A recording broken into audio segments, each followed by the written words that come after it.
अस्सलाम वालेकुम प्यारे बच्चों, आज हम करेंगे भारी आवाज़ वाले हरूफ। खुद से सब लिखेंगे। अच्छा बेटा, सबसे पहले हम यहाँ से शुरू करेंगे डॉट्स पे। भ,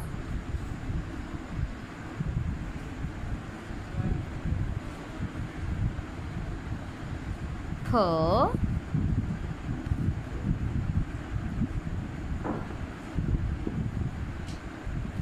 थ। ये बहुत भारी होते हैं, इसलिए हम इसको थोड़ा सा भारी करके पढ़ेंगे। ठ, ठ पे टोपी है।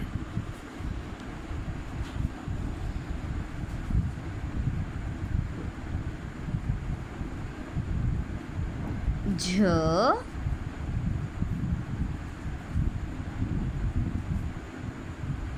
छ, शरारती हरूफ।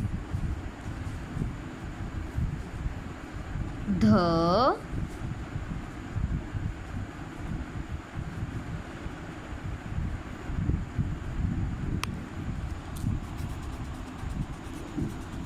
इरेज करना है,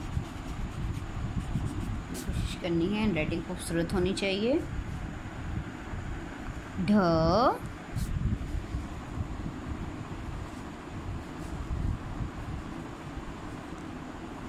ख,